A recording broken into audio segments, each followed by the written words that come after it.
हम important question series को आगे बढ़ाएंगे और चैप्टर नंबर 8 से शुरू करेंगे। ठीक है, 7 तक पहले करवा चुका हूँ, अब 8 से करेंगे और 8 से करेंगे। तो आप इस चीज़ का ध्यान रखना, ऊंचाई और दूरी। तो पहले मैं आपको इम्पोर्टेंट क्वेश्चंस बता देता हूँ कि इनमें से कौन कौन से क्वेश्चन हम करने वाले हैं। जैसे मान लो पहले एग्जाम्पल, तो उस एग्जाम्पल में हम क्या करेंगे, एग्जाम्पल नंबर 4 और उसके बाद में 5, उसके बाद में 4, 5, 7 और 8। ये कुछ इम्पोर्टेंट एग्जाम्पल हैं जो मैंने आपको ऑफलाइन में भी कई बार बताए हैं। तो इनको आज हम इसमें नहीं लेंगे, लेकिन ये वेरी वेरी इंपॉर्टेंट है, आप एक बार इनको चेकआउट कर लेना। ठीक है, उसके बाद जो क्वेश्चन हम करने वाले हैं वो है आपका एक तो 15वां क्वेश्चन, उसके बाद 16वां क्वेश्चन, उसके बाद 17वां, फिर 18वां, फिर उसके बाद आता है अपना 26वां और फिर उसके बाद आता है 27वां। ये सारे जो है वो अपने इम्पोर्टेंट क्वेश्चंस में आते हैं। ठीक है, तो ये ध्यान रखना, आप इनको भी वेरी वेरी मोस्ट लगा लेना, ये तो आपको हल करना ही है। ठीक है ना, बाकी चाहे कुछ भी हो जाए, आपको पूरा चैप्टर नहीं आता तो कोई बात नहीं, लेकिन कम से कम ये 4 एग्जाम्पल और ये 6 क्वेश्चन से ये तो आपको आने ही चाहिए। ये आएंगे तभी आप उम्मीद कर सकते हो कि इस चैप्टर में से आपके सारे नंबर मिल सकते हैं। तो मैं ये बता रहा था आपको कि हम 8वें चैप्टर का ये कर रहे हैं। ठीक है, एग्जाम्पल मैं कई बार ऑफलाइन में बता चुका हूँ, आज हम केवल क्वेश्चन ही लेंगे। ठीक है ना, आज हम केवल क्वेश्चन से लेंगे। समझना, यहाँ पे देखो कोने में मैंने एक बात लिखी है यहाँ पे कि अगर टेन थीटा में ये सब कुछ हो तो यहाँ पे हमेशा ध्यान रखना, जब भी वो टेन के बारे में बात करेगा तो 30 डिग्री, 45 डिग्री या 60 के अलावा उसके पास कोई ऑप्शन है ही नहीं। 30 डिग्री देगा, 45 डिग्री देगा या 60 डिग्री देगा टेन की अगर हम बात करें। ठीक है ना, थीटा के तौर पर। तो आपको ये वैल्यूज रखनी है। आपने पूरे साल हाइट एंड डिस्टेंस पढ़ा है, तो मैं उम्मीद करता हूँ कि आपका बेसिक है वो क्लियर हो गया होगा। ठीक है ना, तो मैं क्वेश्चन नंबर अपने सीधे 15वें से शुरू कर रहा हूँ, जो क्वेश्चन नंबर 15 है उसी से। ठीक है ना, डायरेक्ट उसी से शुरू कर रहा हूँ, जो एग्जाम्पल में कई बार करवा चुका हूँ, क्वेश्चन मैं बता रहा हूँ। ठीक है ना, तो ये कह रहा है कि किसी स्तंभ की चोटी का उन्नयन कोण समतल पर स्थित एक बिंदु से 15 डिग्री है। तो बात किसकी कर रहा है ये, कि एक स्तंभ है। तो मैं यहाँ पे बना लेता हूँ स्तंभ, तो ये मेरा हो गया स्तंभ। सही है, स्तंभ का मतलब होता है एक मीनार टाइप, मतलब वो होता है ना विजय स्तंभ, एक लोहे की बिल्डिंग के टाइप, वो होता है अपना स्तंभ। ये कह रहा है कि ये इस स्तंभ की चोटी से उन्नयन कोण, और तो यहाँ से ये कोण बनेगा, यहाँ पे समतल है और ये वाला कोई पॉइंट है, तो यहाँ पे जो कोण बनता है वो ये वाला कितने डिग्री का बनता है पता है, ये वाला बनता है अपना 15 डिग्री का। क्वेश्चन में दे रखा है ये कोण है अपना 15 डिग्री का। इस स्तंभ की ओर 100 मीटर चलने पर उन्नयन कोण 30 डिग्री हो जाता है। तो पहले 15 का था, अब कोण बढ़ रहा है, तो आपको ये पता है कि कोण तभी बढ़ता है जब ये वाला पॉइंट इस तरफ आता है। कितने मीटर चला, ये 100 मीटर चला और ये यहाँ पे पहुंच गया।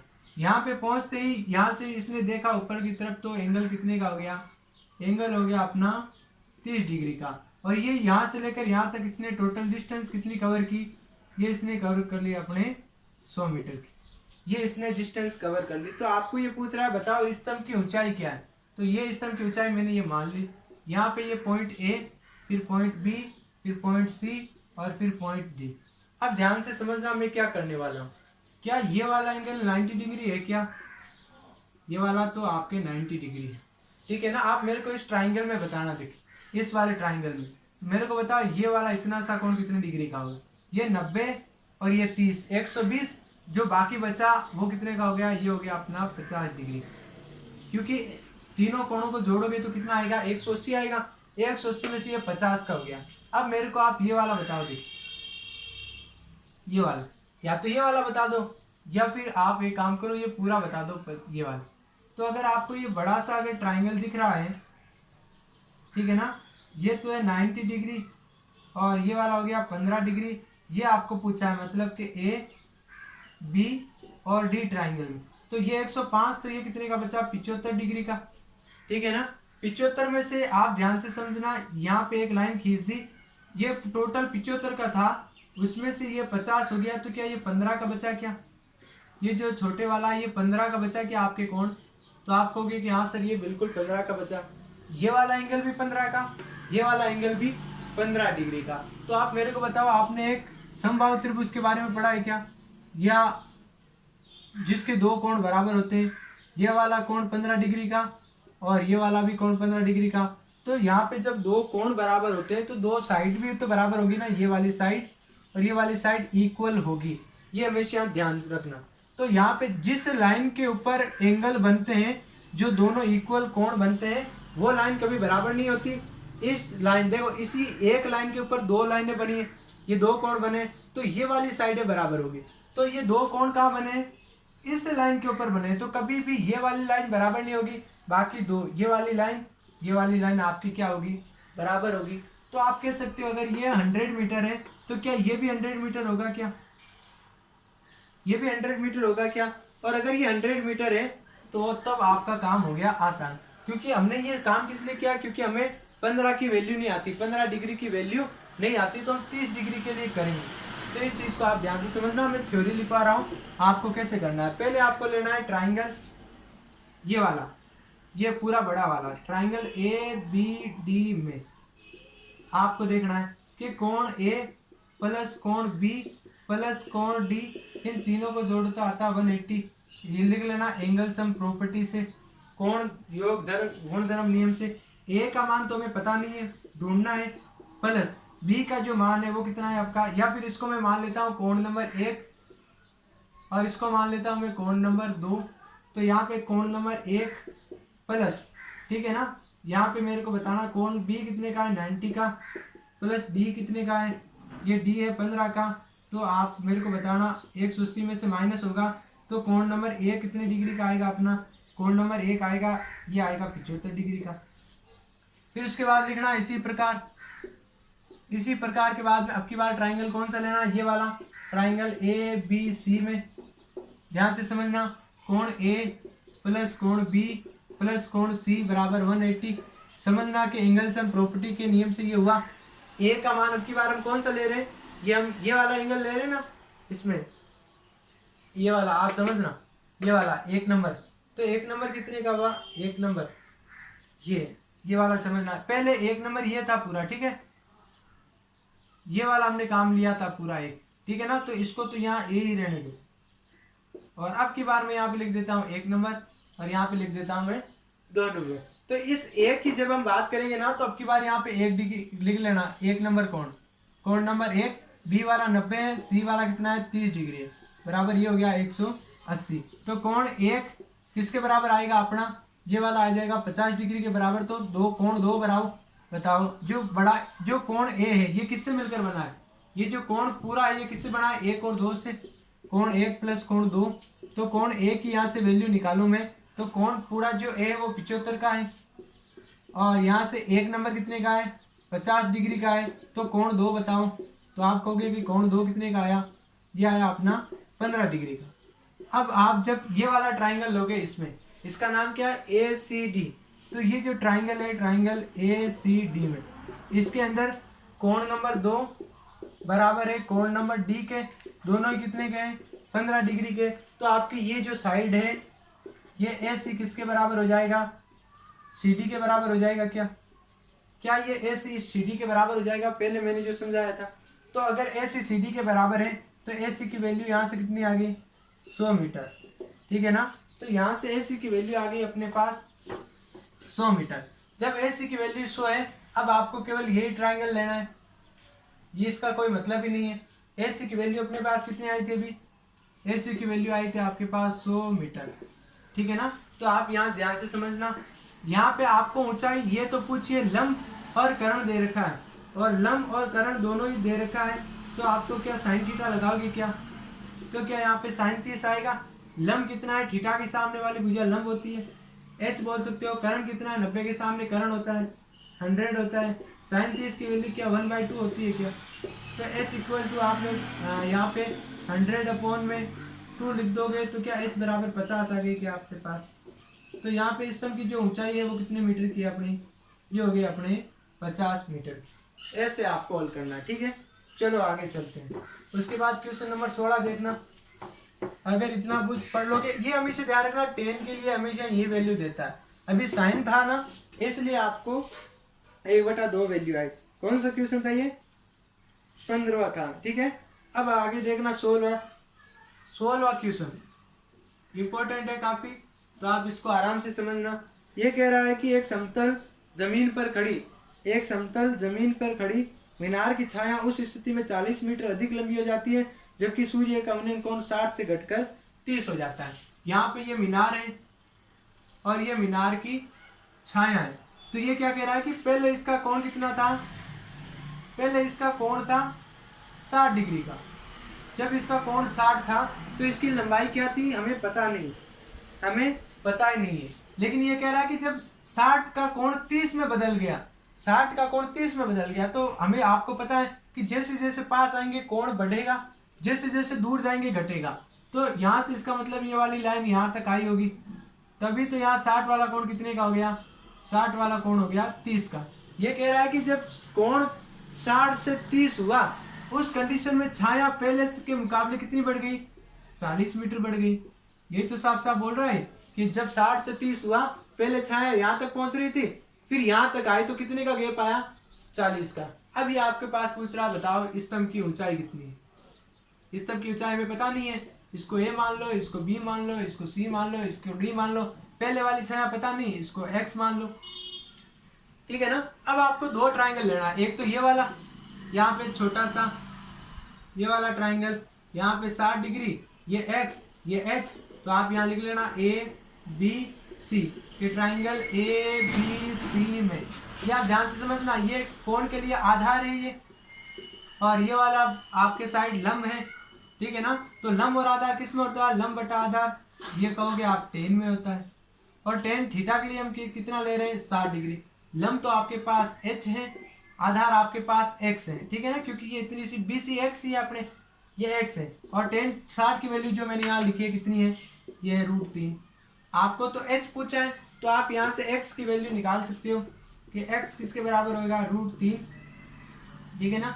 यहाँ पे एक्स की वैल्यू आप निकाल सकते हो यहाँ से, यहाँ पे एच अपॉन में √3 क्या होगा, आप इसको इधर भेज दो और इसको नीचे ले आओ, तो एच अपॉन में √3 ये वाला हो गया। आप चाहो तो इसका परमेकरण भी कर सकते हो कि एक्स किसके बराबर होगा, √3 एच अपॉन में 3। हमें जरूरत पड़ी तो ये वैल्यू रख लेंगे, और नहीं जरूरत पड़ी तो ये वैल्यू रख लेंगे, इस चीज का ध्यान रखना। अब आगे वाले ट्राइंगल में चलते हैं, ये वाला बड़ा ट्राइंगल ए बी डी वाला, ये ट्राइंगल ए बी और डी। आपकी बार एच तो एच ही रहेगा, लेकिन ये वाली पूरी जो लेंथ है वो कितनी बढ़ गई, यहाँ से लेकर यहाँ तक तो x और फिर आगे 40 और है, तो क्या ये x + 40 हो गई, क्या x + 40 हो गई। यहाँ पे कोण दे रखा है आपके पास 30 डिग्री, ये आप ध्यान से समझना। वापस से वही लगाओगे लंब अपॉन आधार, और tan 30 की वैल्यू, लंब आपके पास h है, आधार आपके पास x + 40 है, और tan 30 की वैल्यू 1/√3 होती है। तो यहाँ से आप तिरछा गुणा करो, ये आएगा √3h = x + 40, क्योंकि तिरछा गुणा करोगे तो यही आएगा। यहाँ से जब आप x की वैल्यू रखोगे तो हम ये वाली वैल्यू रख लेते हैं, चलो इसको h अपॉन में ये, तो यहाँ से जब आप वैल्यू रखोगे तो इस x को हटाकर यहाँ लिख दोगे h √3, ठीक है ना। जब यहाँ से आप लेसे पे लोगे तो ये √3 ध्यान से समझना, यहाँ से नीचे एलसीएम आएगा √3 से √3 कटेगा h प्लस, और ये इससे 30 क्रॉस मल्टीप्लाई होगा कि तो 40 √3 आ गया। ये वापस इससे यहाँ से मल्टीप्लाई होगा, ये इससे यहाँ से मल्टीप्लाई होगा, तो क्या ये 3 हो जाएगा क्या, क्योंकि √3 से √3 गुणा हो जाएगा। ये h इधर आएगा तो माइनस में हो जाएगा, और इधर से 40 √3 बच गया। 3h में से 2h गया तो 1h गया तो 2h बचा। यहाँ पर हो गया 40 इंटू √3 की वैल्यू कितनी होती है आपके पास, ये होती है 1.732। और जब यहाँ से h की वैल्यू निकालोगे तो ये कितना आएगा, 40 इंटू 1.732, नीचे आएगा 2 से ये कटेगा 20 बार, तो h बराबर 20 इंटू 1.732, ये 0 है, वो पॉइंट को हटाकर यहाँ पे लाएगा, और h को 2 से मल्टीप्लाई करोगे 7 दूनी 34, पॉइंट यहाँ पे हो गया 64। तो जो मीनार की ऊंचाई अपने पास वो कितनी आई, वो आई 34.64 मीटर, 34.64 मीटर। आपको हमेशा ऐसी कंडीशन मिलेगी, एक बार ये ट्रायंगल लेना है, एक बार तो ये छोटा लेना है, एक बार ये बड़ा लेना है। याद रखना वही ट्रायंगल लेना है जिसमें ये बी दोनों में आए, कोण भी दोनों में आए, वही लेना है। यहाँ पे भी 90, यहाँ पे भी 90, इस चीज का खास तौर से ध्यान रखना। उसके बाद देखो आगे चलते हैं, ठीक है। और मैं यहाँ पे लिख देता हूँ इसका वापस, यहाँ पे रूट, मारकर क्या हुआ। उसके बाद देखो आगे वाला क्वेश्चन 17वां। समुद्र तल से मीटर देखने पर दो जहाज हैं और जहाजों की जो अवनमन कोण बनते हैं वो 30 और 45 है। यदि लाइट हाउस के एक ही और जहाज एक के पीछे एक हो तो जहाजों के बीच की दूरी बताओ। ये कह रहा है कि एक लाइट हाउस है, तो यहाँ पे 17वां क्वेश्चन है ये लाइट हाउस हो गया इतना बड़ा। ये कह रहा है लाइट हाउस के एक और दो जहाज हैं, एक जहाज तो ये रहा और एक जस्ट उसके पीछे ये रहा, ठीक है ना। ये कह रहा है कि लाइट हाउस के शिखर पर कोई आदमी है जो पहले तो देखता है सामने और फिर इस वाले जहाज को देखता है। तो यहाँ पे जो पहले वाले जहाज को देखता है तो एंगल कितने का बनता है, ये बनता है 45 का, है ना। 45 डिग्री का एंगल बनता है 17 में। एक तो 30 का बनता है और एक 45 का। तो आपको पता है जो पास में रहेगा वो बड़ा कोण है, जो दूर रहेगा वो छोटा कोण है। तो पास वाला अगर ये वाला 45 है तो ये वाला भी इधर से, भाई समुद्र के ऊपर ही तो चलते हैं जहाज, इस पानी के ऊपर ही तो चलेंगे, ये वाला क्या हो जाएगा 45। उसके बाद दूसरे जहाज को जब ये यहाँ से यहाँ तक देखता है तो कितने का बनता है पूरा, ये 30 का ही बनता है। तो यहाँ पे कितने का बनेगा 30 का। ये कह रहा कितना मीटर ऊंचा है, ये समुद्र तल से 60 मीटर ऊंचा। तो ये समुद्र की तल, ये समुद्र का तल है, ये इससे 60 मीटर क्या है ऊंचा। जब ये 60 मीटर ऊंचा है तो ये पूछ रहा है एक जहाज तो यहाँ पे था और एक जहाज यहाँ पे था, तो बताओ जहाजों के बीच का गैप कितना है। मैं मान लूंगा जहाजों के बीच का गैप कितना है, x है। और ये लाइट हाउस से कितनी दूरी पर है, ये लाइट हाउस से y दूरी पर है, ऐसा मैंने मान लिया। अब आपको मैंने क्या कहा था, तो हमेशा दो ट्राइंगल लेना है, एक तो ये वाला ले लो और एक ये बड़ा ले लो। तो मैं इसको नाम दे देता हूँ a, उसके बाद b, उसके बाद c और ये d। तो पहले मैं लेता हूँ ट्राइंगल ABC और इसमें मैं कौन सा लूंगा 10 45 डिग्री बराबर लंब अपॉन में आधार। केवल हम यही तक ले रहे हैं, ठीक है ना, ABC यही तक ले रहे हैं तो इसलिए आधार केवल y आएगा। 45 का मान ये होता है, यहाँ पे हो गया 60 मीटर अपॉन में y, तो y बराबर कितना हो गया अपने पास 60 मीटर। तो यहाँ पे y की वैल्यू कितनी आ गई आपके पास 60 मीटर। अब हमें ये वाला ट्राइंगल लेना है, कौन सा ट्राइंगल, ये बड़ा वाला ट्राइंगल AB और D। जब हम इस ट्राइंगल में लेंगे तो 10 30 डिग्री लेंगे अब की बार, 10 30 डिग्री। आधार कौन सा हो गया, आधार अपने पास ये सॉरी लंब तो अपने पास 60 ही है। आधार कौन सा हो गया y प्लस एक्स, तो y की वैल्यू कितनी है 60 प्लस एक्स, तो ये हो गया x। आपको x की वैल्यू पूछिए, दो एक जहाज यहाँ है दूसरा जहाज यहाँ है, जहाजों के बीच की दूरी, कंफ्यूज मत होना, y नहीं पूछा x पूछा है। आप 10 30 की वैल्यू यहाँ पे लिखी है 1/√3, 60 की वैल्यू 60 मीटर यहाँ पे और 60 अपॉन में x। जब क्रॉस मल्टीप्लाई करोगे इसको तो ये आएगा 60 plus x is equal to 60√3। यहाँ से x की वैल्यू जब निकालोगे तो 60√3 माइनस का 60। तो यहाँ से आप क्या कर सकते हो, यहाँ पे √3 की आप क्या रखो वैल्यू रखो। जब यहाँ पे √3 की वैल्यू आप रखोगे तो देखना क्या आएगा, तो x इज इक्वल टू या तो 60 कॉमन ले लो या इसकी वैल्यू रख दो। तो मैं यहाँ पे क्या कर देता हूँ, इसको मल्टीप्लाई कर देता हूँ, 60 इंटू 1.732 माइनस का 60। तो x इज इक्वल टू, ये जीरो मुझे पता है ये पॉइंट को आगे सरका देगा। अब 6 बचा, 6 को गुणा कर दो, पहले 2 से 12 का दुआ हासिल की 1, 18 और 1 19 और 70 ये आपको 7 बार बोलोगे तो 42, 42 और 1 43 और 6 और 4 कितने हो गए 10। जब दो संख्या छोड़ के पॉइंट है तो दो संख्या छोड़ के पॉइंट घटा लो। जब आप 103 में से 60 घटाओगे तो कितना बचेगा 43, तो यहाँ पे 43.92 मीटर। तो यहाँ पे जो x की वैल्यू आई वो आपके पास कितनी आई 43.92 मीटर, और ये आपका क्या है आंसर, ठीक है। उसके बाद देखो आगे की तरफ चलते हैं, क्वेश्चन नंबर 18, ठीक है। क्वेश्चन नंबर 18 में चलते हैं। क्वेश्चन नंबर 18 दे रखा है, इंपॉर्टेंट क्वेश्चन है कि 1.5 मीटर लंबा एक लड़का है जो 30 मीटर ऊंचे भवन से कुछ दूरी पर खड़ा है और वो भवन की ओर जाता है, तब उसकी आंख से भवन के शिखर का उन्नयन कोण 30 से 60 हो जाता है। बताओ भवन की ओर कितनी दूरी तक चल के गया। ये कह रहा है 18वां क्वेश्चन। ये कह रहा है एक लड़का है ऐसे 1.5 मीटर का, ठीक है, बच्चा ही है 1.5 मीटर का, ये 1.5 मीटर का लड़का है। ऑब्वियस सी बात है ये जमीन पे ही खड़ा होगा, तो ये मैंने बना ली जमीन। और ये कह रहा है कि 30 मीटर ऊंची भवन है, तो यहाँ पे ये 30 मीटर ऊंचा आपका टोटल भवन है।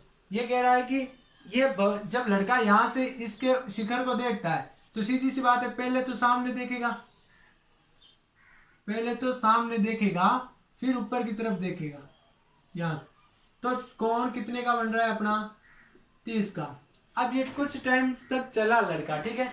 चलने के बाद मान लो ये यहाँ तक पहुंच गया, यहाँ पे ये लड़का यहाँ पे पहुंचा, और जब इसने देखा तो यहाँ पे एंगल अब की बार कितने का बन रहा था, पहले तो बन रहा था 30 का, पहले तो कितने का बन रहा था 30 का, और फिर कितने का बना, फिर बना अपने पास 60 का, ठीक है ना। फिर अपने पास बना ये 60 का। तो आपको ये बताना है कितनी दूर चला, तो ये इतनी दूर चला है, x मीटर दूर ये लड़का चला। यही पूछा है कि बताओ वो कितनी दूर चल के गया, माना x मीटर चल के गया। तो लड़का यहाँ से 1.5 मीटर का है, तो यहाँ से भी कितने का होगा, 1.5 का ही होगा। जब ये टोटल मीनार जो है वो 30 मीटर है, इसमें से ये 1.5 गया, तो क्या यहाँ पे ये 28.5 बचा गया, क्या ये ऊपर वाला पार्ट 28.5 बचा। अब यहाँ से आपको दो ट्राइंगल दिख रहे होंगे, ऊपर वाले नीचे वाले का कोई काम नहीं है, आपको ये वाली x ढूंढनी है, नीचे वाले का कोई काम नहीं है, मैं मिटा देता हूँ इसको, आप समझ जाना 28.5 कहाँ से आया। अब आपको यहाँ से दो ट्रायंगल चाहिए, अब मैं पूछ लेता हूँ ये वाला कितना है, तो ये मैं y मान लेता हूँ, और ये 30 किसी काम का नहीं। पहले ये वाला ट्रायंगल लो आप, इसको मैं नाम दे देता हूँ A B C और D। आप ध्यान रखना आपको CD ढूंढना है, ठीक है ना, CD यानी x आपको ढूंढना है। तो मैं ट्रायंगल लेता हूँ पहले कौन सा, A B C में, और यहाँ पे tan कितने का है, tan 60 डिग्री है, और tan 60 के लिए लंब आता है आपके पास 28.5, आधार आता है आपके पास y। क्या 30 की 60 की वैल्यू √3 होती है क्या, यहाँ लिखी है 28.5 अपोन में y।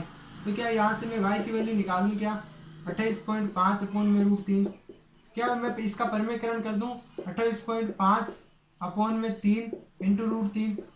आपको परमीकरण तो आता ही है, यहाँ पे ये √3 है, तो √3 से ऊपर भी गुणा और √3 से नीचे भी गुणा, तो √3 इंटू √3 कितना हो जाएगा, ये हो जाएगा 3, और जब 3 को इससे डिवाइड करोगे तो ये कितना जाएगा अपना, ये जाएगा 9.5, और तो आपका y की वैल्यू जो है क्या आ गई 9.5 √3, ये आपके पास किसकी वैल्यू आ गई, y की वैल्यू। अब जो बड़ा सा ट्राइंगल है वो लो, ट्राइंगल ABD में, ये ध्यान रखना इसकी वैल्यू 9.5 √3 है। अब इसमें जब लोगे तो tan वापस से 30 डिग्री लोगे, tan 30 डिग्री, लंब अपने पास वही रहेगा 28.5, आधार अब की बार बदलेगा y प्लस x, तो y की वैल्यू अभी जो मैंने निकाली वो 9.5 √3, और प्लस ये जो x है ये तो हमें ढूंढना ही है, tan 30 की वैल्यू 1/√3 होती है जो साफ साफ ऊपर लिखा है, और 28.5 अपोन में 9.5 √3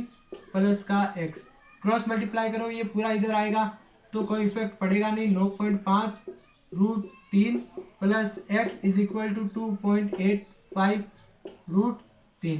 अब उसको इधर भेज दो, तो x की वैल्यू कितनी आ गई मेरे पास, यहाँ से x की वैल्यू, अरे कुछ टाइम के लिए चल गया बेटा, 28.5 √3 में से क्या जाएगा 9.5 √3, तो जब 28.5 √3 में से 9.5 √3 जाएगा, 0.5 में से 0.5 गया, 28 में से 9 गया, तो कितना बच गया अपने पास, 28 में से 9 गया तो शायद 19 बचा, तो यहाँ से कितना बचेगा 19, और लास्ट में कितना बच जाएगा √3, तो ये अपना क्या हो गया आंसर, ठीक है। बाकी का काम बाद में करेंगे, आज के लिए इतना। तो ये अब की बार मैंने साफ लिखा है, तो थोड़ा इसको एक बार और चेक आउट कर लेना। त्रिभुज एबीसी में पहले tan 60 लेना है, 28 अपोन में y, 28 अपोन में y, केवल ये वाला ट्राइंगल लेंगे तब, ठीक है। उसके बाद √3 की वैल्यू रखना है, यहाँ से y को इधर ट्रांसफर करना, √3 नीचे आएगा, फिर इसका यहाँ पे क्या करना, हर का परमीकरण करना, ऊपर नीचे √3 से गुणा, तो यहाँ पे जो 3 बनेगा वो इसको डिवाइड करने पर 9.5 आएगा, और ये ऊपर √3 बच जाएगा, और ये वैल्यू आ जाएगी। फिर ये बड़ा सा ट्राइंगल लेना जिसमें आपकी बात 30 डिग्री काम में लेना, 28.5 9 और नीचे ये वैल्यू रख लेना, इसको क्रॉस मल्टीप्लाई करना, ये इधर आएगा, ये √3 इधर से गुणा होगा, ये उधर जाके घटेगा, 28.5 √3 में से 9.5 गया, तो उत्तर बचेगा आपका कितना। 26वें क्वेश्चन में करते हैं, ठीक है। 26वां क्वेश्चन एकदम इसके जैसा, एक तो एग्जाम्पल नंबर 6 और एक जो क्वेश्चन नंबर आता है अपना 7, दोनों एक ही जैसे, केवल फर्क क्या है कि इसके अंदर ये जो इस 26वें क्वेश्चन में तो यहाँ पे 4 मीटर और 9 मीटर दे रखा है, जबकि उस वाले क्वेश्चन में ए और बी दे रखा है, तो आपकी बार वहाँ पे ए और बी रख लेना, कोई फर्क नहीं पड़ता। यहाँ पे क्या है, आपको दे रखा है पूरक कोण, और वहाँ पे दे रखा है 60 और 30, और 60 और 30 90 ही होते हैं ना, और जिन दो को जोड़ने पर 90 आता है उन्हें हम पूरक कोण ही कहते हैं, तो ये तीनों एक जैसे ही हैं, तो आप संभाल लेना, ठीक है। अब देखो मैं जो बोल रहा है वैसा मैं कर रहा हूँ। ये कह रहा है एक मीनार है और ये मैंने बना ली मीनार। ये मीनार में एक समतल रेखा है, इसके ऊपर 2 पॉइंट है, एक तो पॉइंट यहाँ है, एक पॉइंट यहाँ है। जो मीनार के पास वाला पॉइंट है वो 4 मीटर दूर है, भाई पास में वो कम मीटर दूर है, और जो दूर है वो आपके 9 मीटर दूर है, ठीक है ना। अब ये कह रहा है कि ये जो मीनार का शिखर है इससे ये यूनियन कौन बना रहा है, एक तो ये और एक ये हमें दिए नहीं है, बस ये दिया है कि ये जो कोण बन रहे हैं ना ये आपस में पूरक कोण है, पूरक कोण है। तो पूरक कोण का मतलब होता है जिन दो को जोड़ने पर 90 आता है। तो मैं अगर इसे थीटा मानूंगा तो ये मेरा हो जाएगा 90 माइनस थीटा। ये क्यों हुआ, क्योंकि दोनों को जोड़ने पर 90 आना चाहिए, इसको और इसको जोड़ने पर 90 आना चाहिए। तो जोड़ो देखें, थीटा प्लस 90 माइनस थीटा, क्या 90 हुआ, क्या माइनस से कट गया तो क्या ये 90 आया क्या। तो ऐसे कंडीशन में जब दो बार बार बताना थोड़ा अजीब सा लगता है। चलो पहले ये कह रहा है इसकी ऊंचाई सिद्ध करो कि 6 मीटर है, तो मैं सिद्ध नहीं करूंगा, मैं बस मान लेता हूँ कि मीनार की ऊंचाई क्या है, h है। तो माना मीनार की ऊंचाई h है, मीनार की ऊंचाई मेरे पास कितनी आई, h है। जब ये मीनार की ऊंचाई h है तो मैं यहाँ से पहले इस थीटा के लिए करूंगा कि tan theta is equal to लंब कितना है मेरे पास h, और यहाँ पे आधार कितना है 4, इसको मान लेता हूँ मैं इक्वेशन नंबर फर्स्ट। उसके बाद मैं इसके लिए करूंगा टेन 90 माइनस थीटा, क्योंकि बात तो वही है ना, ये यहाँ थीटा था तो यहाँ थीटा रखा, यहाँ 90 माइनस थीटा है तो मैं यहाँ 90 माइनस थीटा रखूंगा, और मेरा आ जाएगा लंब बटा आधार। तो लंब कितना है मेरा, लंब तो है h और आधार है मेरा कितना 9, तो ये हो गया। अब आगे चलो, टेन 90 माइनस थीटा क्या होता है, ये कोट थीटा होता है साहब, होता है कि नहीं होता है। इसको इक्वेशन नंबर सेकंड मान लो। टेन जैसे ही 90 में से घटेगा तो किसमें बदल जाता है, कोट में, ये कई बार बता चुका हूँ। अब समीकरण 1 और 2 को गुणा करा दो, समीकरण 1 मल्टीप्लाई समीकरण नंबर 2 बाकायदा लिख लेना। तो यहाँ से टेन को तो मैं गुणा कराऊंगा किससे, कोट से, करवाऊंगा कि नहीं करवाऊंगा। ये वाला पार्ट बराबर के इस तरफ वाला पार्ट बराबर के इस तरफ वाले पार्ट से मल्टीप्लाई होगा, बराबर के उस तरफ वाला पार्ट मतलब कि h/4 किससे, बराबर के उस तरफ वाले पार्ट से मल्टीप्लाई होगा। क्या इस कोट को मैं 1/10 लिख सकता हूँ क्या मैं इसको 1/10 लिख सकता हूँ क्या। तो क्या ये 10 से 10 कटेगा तो यहाँ 1 बचेगा, h की पावर यहाँ पे 2 हो जाएगी, और ये 36 होगा क्या, ये से क्रॉस मल्टीप्लाई होगा तो 36 इज इक्वल टू h² आएगा। और यहाँ से जब मैं रूट लगाऊंगा तो क्या ये इसका रूट, और फिर बाहर जब आएगा तो ये 6 आएगा कि नहीं आएगा, 36 का रूट 6 आता है ना। तो मीनार की ऊंचाई आगे क्या 6, तो ये यही तो बोल रहा है कि मीनार की ऊंचाई बताओ, तो ये मीनार की ऊंचाई होगी, ठीक है 6, ये ऑटोमेटिक आ गए। तो इस चीज को आप समझना थोड़ा, यहाँ से वैल्यू पूरा कोण दे तो इसका मतलब थीटा की वैल्यू ना दे तो इसका मतलब ये नहीं है कि सवाल छोड़ के आ जाओगे, ठीक है। 27वां देखो, 27वां क्वेश्चन, सड़क के एक किनारे एक मकान है और दूसरी तरफ एक मीनार है। मीनार के शिखर से मकान की छत और आधार के अनुमान कोण 45 और 60 है, तो और मकान की ऊंचाई 12 हो, तो बताओ कि मीनार की ऊंचाई कितनी होगी 27वें में। तो देखना एक बार, मैं यहाँ पे बना लेता हूँ, ये तो है मेरे पास मीनार बड़ी सी, और ये है मेरे पास छोटा सा मकान, और ये दोनों जमीन पर ही तो होते हैं, तो ये मैंने बना ली जमीन। अब जमीन मेरे को बस इतनी सी चाहिए तो मैं इतनी सी बना लेता हूँ। ये जो मकान है ये 12 मीटर का है। अब ये कह रहा है कि जो इसके शिखर से पहले जो ये वाला कोण बनता है ये, ठीक है ना, पहले जो ये वाला कोण बनता है ये, फिर उसी के शिखर से ये वाला कोण बनता है। पहले ये मकान की छत है, ध्यान से समझना, तो ये मीनार से छत पर बना कोण, और फिर मीनार से इसके तल पर बना कोण, तो ये वाला कोण पहले किसका नाम आया, पहले आया 45 डिग्री का, तो यहाँ पे 45 का बनेगा। दूसरा आया 60 का, तो यहाँ पे 60 का बनेगा। इस चीज को समझना। अगर ये इतना सा 12 है तो क्या ये इतना सा 12 नहीं होगा क्या। और ऊपर सा ये वाला मैं इसको क्या मान लेता हूँ, इसको मैं h मान लेता हूँ। आपको पूछिए बताओ मीनार की ऊंचाई बताओ, तो क्या यहाँ से लेकर यहाँ तक मीनार की ऊंचाई है क्या। इसको अगर मैं इसे मानूं a, यहाँ पे b, c और d, e, तो क्या मीनार की ऊंचाई a ही हुई क्या। मीनार की ऊंचाई a ही आपको पूछिए क्या। ये किससे बनी है 12 प्लस h, कुल मिला के आपको h की वैल्यू निकालनी है। मैं ट्राइंगल पहले कौन सा ले लेता हूँ, पहले देखो ये वाला कर लेते हैं, ठीक है। ये आप इस चीज को समझना, ये वाला 12 है, तो पहले मैं ट्राइंगल या तो ये ले लेता हूँ 45 वाला। अब यहाँ से मान लो मैंने इसको x मान ली, ठीक है, इसके आधार को मैंने x मान लिया, तो ये भी मेरे पास क्या हो जाएगा x हो जाए। भाई ये 12 है तो ये 12, ये x है तो मेरे पास ये भी x, तो मैं ये वाला ट्राइंगल ले लेता हूँ, ठीक है। ट्राइंगल है मेरा CDE में, तो मैं ले लेता हूँ ट्राइंगल CDE में। आपको टेन थीटा दिख रहा है क्या? टेन 45 डिग्री, थीटा के सामने लंब और अपोन में आधार। 45 की वैल्यू एक होती है क्या? h अपोन में x। तो क्या यहाँ से मैं h बराबर x लिख सकता हूँ क्या? Equation number first. Triangle number आपको अब की बार ये वाला लेना है, बड़ा सा ट्राइंगल आपको ये वाला लेना है। यहाँ पे 60 की वैल्यू है, ये वाला h प्लस 12 है कि नहीं? h प्लस 12, ये वाली पूरी लाइन, यहाँ पे a e और यहाँ पे b। तो मैं ट्राइंगल लूंगा BAE।